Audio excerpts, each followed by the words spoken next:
Yeah, welcome to my channel. Well, it was expected. Let's be honest. The Knicks were not going to come out of this series and win this series. The way they lost game one, it was a given that they were going to lose. And the fact that they couldn't even win game two either, that's what what I was afraid of for this series. I almost fell into the trap of like, okay, the Knicks should definitely advance to the finals because this is the Pacers. On paper, they're better than the Pacers. But until when time comes to play, we saw what happened. Um, I'm not sure what to do about this, honestly, because as a Knicks fan, it's sad to see that. And the other aspect is five first round draft picks, five first round draft picks, four uncontested. Honestly, the guy did squat. The guy did squat. I don't understand what was Rose thinking. Sorry, I just went off on the rant because, like, the thing is, the dude did nothing this series. Did do nothing. I don't know if he was worth five first round picks.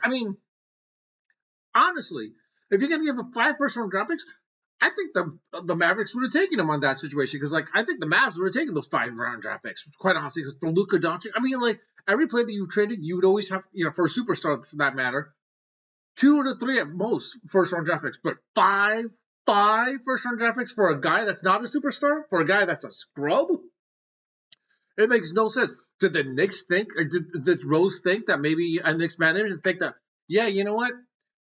Let's give them for those first four, and then the uncontested four, first round draft picks as well as a fifth draft pick. Fifth first round draft pick.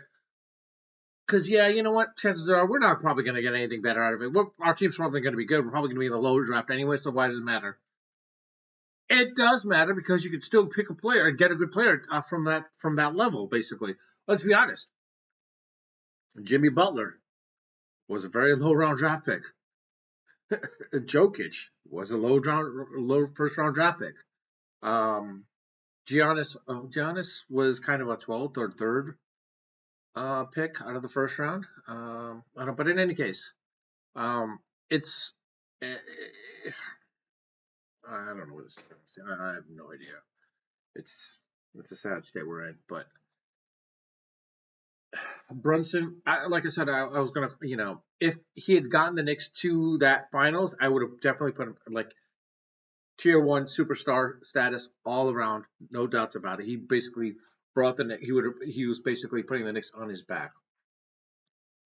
It showed at this game, like early on, that he was basically for Game 6. He was having offensive struggles. So was Cat. Let's be honest, Cat was also too. They both were having issues.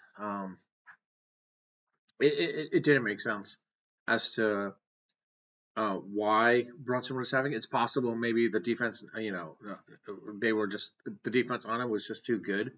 Let's be honest. They were like pretty much manhandling him. They were manhandling Brunson, and they weren't really calling fouls on him, but everyone else they were calling fouls on him. I'm like, all right. The other aspect is Brunson probably was tired. Let's be honest, he probably was tired.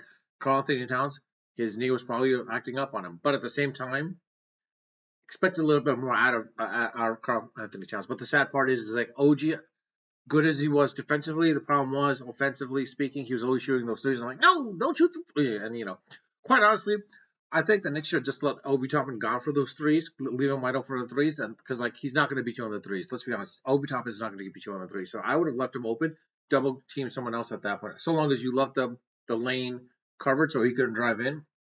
Um, but yeah, Siakam. Let's be honest, Siakam is pretty much showing why he is who he is.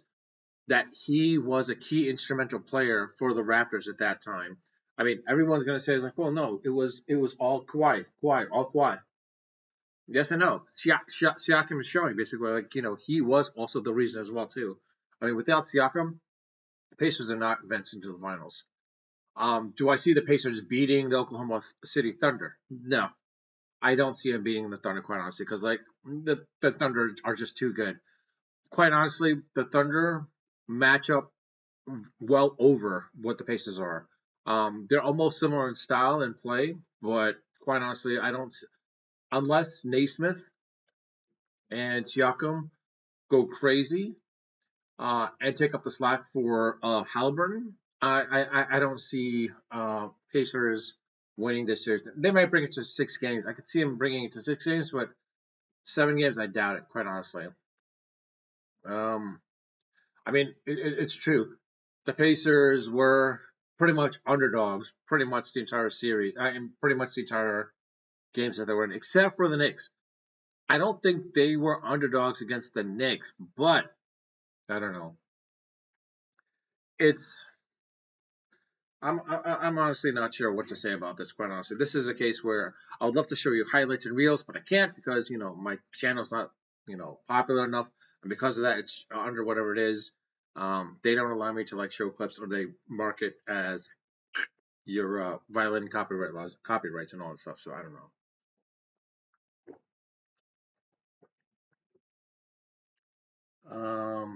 Yeah, I'm not sure what else to say at this point because it's the Knicks did get far. I'll be honest, the Knicks got farther than I thought they would have. I didn't see them getting past Boston, but once I saw Tatum getting injured, I was like, all right, the Knicks have it. They should have this series then at that point. But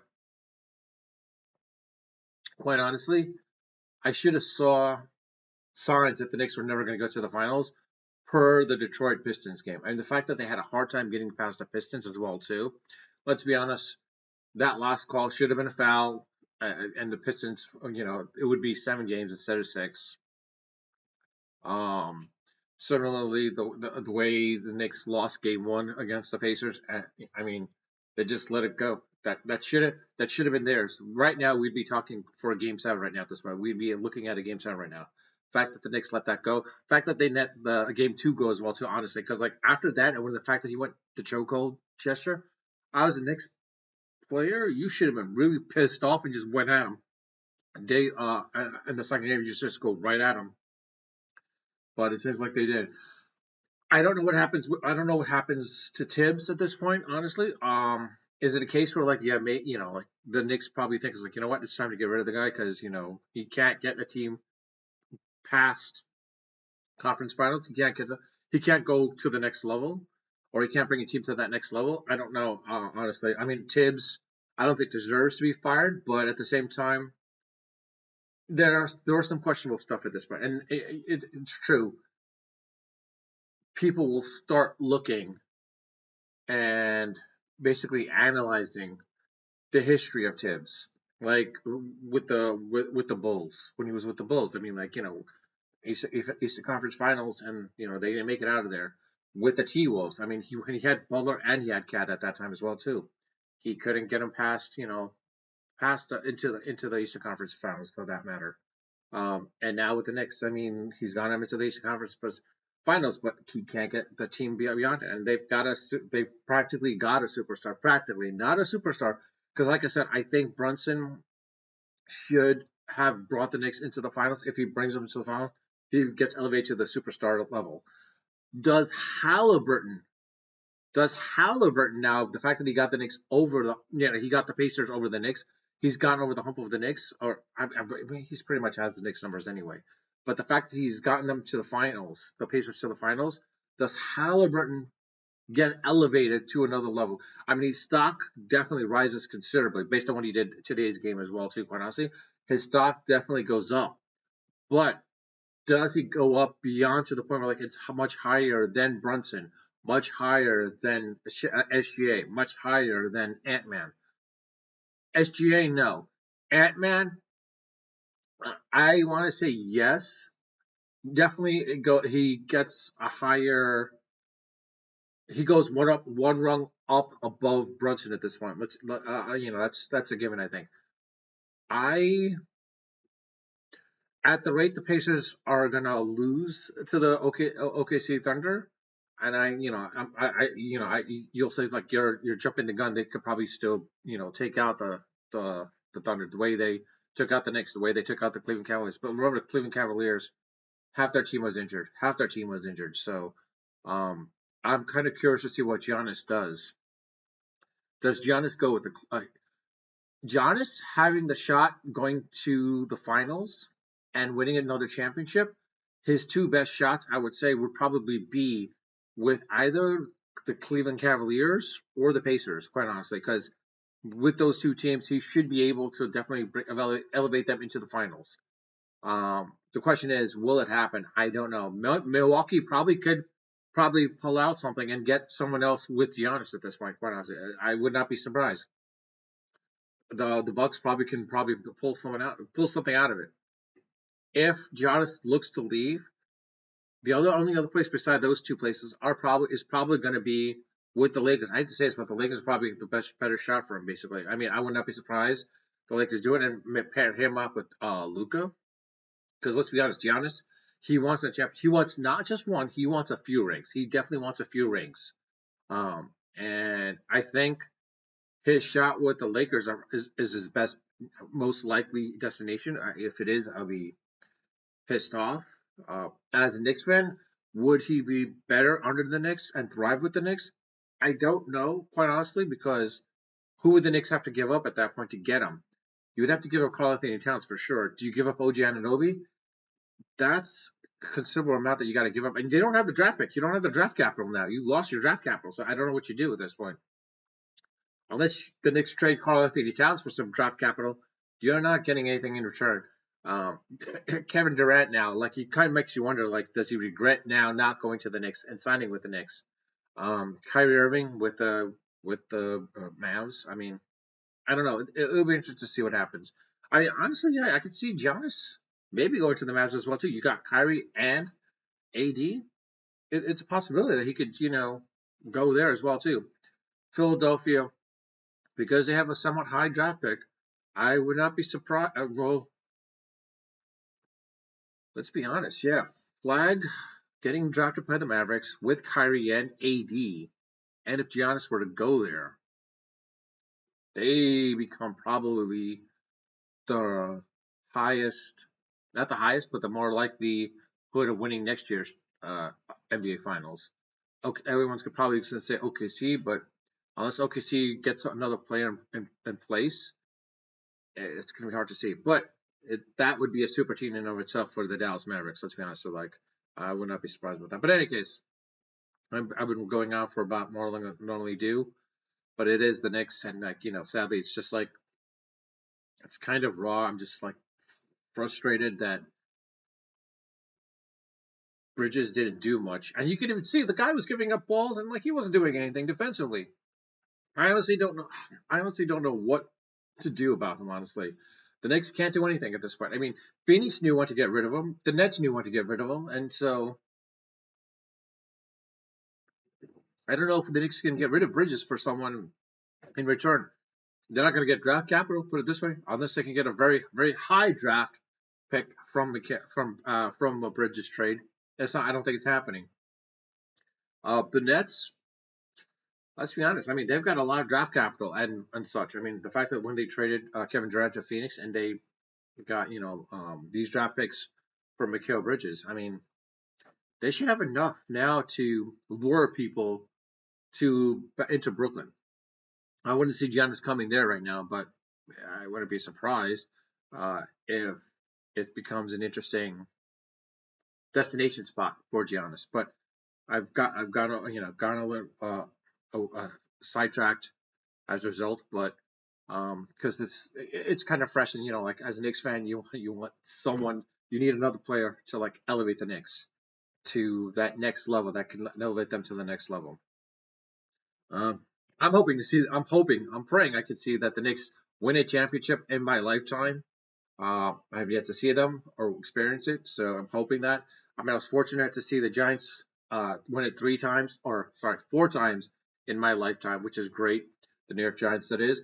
I'm fortunate to have seen the Mets win it at least once, and going into it 2 more times in my lifetime. I'll love the next Mets to win it one more time in my lifetime, but quite honestly, if that's possible, I would love to see if the Islanders can win it once in my lifetime. And it was sort of during those times they were there, but I was really young and I wasn't really a huge hockey fan at that time. And of course, like the Knicks, like I said, if I could see the Knicks win one, I mean, they were there twice in my lifetime, and unfortunately, they couldn't pull anything out. But I mean, in '94, Starks joint 0-4 something. I mean, that in Game 7, unfortunately, that kind of sucks. And the Knicks going against the Spurs and Tim Duncan and David Robinson, they were just too much of a dominant team that the Knicks were never going to get past them and win that. I mean, it would have been great if they did, but it was a miracle run, but that was as far as it goes.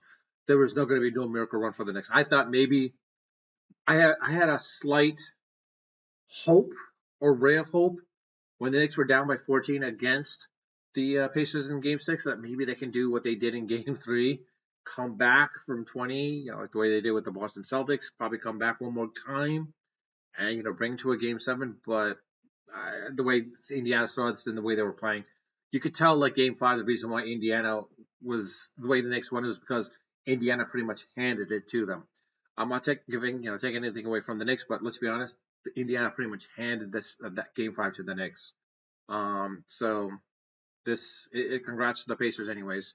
And let's see what happens. Yeah, you can put a comment in the comment section. I do read them if you want, or if you do put in there, I'll respond to it if it warrants a response. Um, you can troll me about the Knicks if you want. I mean, I don't care at that point. And outside of that, if you like the video, please hit the like button. If you haven't subscribed, I ask if you can hit the subscribe button, subscribe to the channel. If you like my video content, please do so. If you have already, I do appreciate it and thank you for that. But with that, I'll leave it at that. Unfiltered, unedited, of course, always unrehearsed. Until next time.